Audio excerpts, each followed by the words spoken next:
ഇടയ്ക്കൊക്കെ അടുത്തു വന്ന് ഇരുന്നു കൂടെ പെണ്ണെ, തുടിക്കുന്ന മനസ്സിനുള്ളം തുറന്നു കാട്ടാ.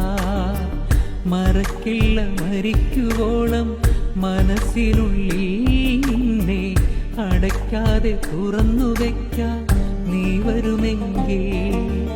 എൻ്റെ പടച്ചോനെ, അവളെന്തൊരു സുന്ദരിയാണെന്നേ കണ്ണുമിഴിക്കാതെ ഞാൻ കണ്ടൊരു ദേവതയാണ്.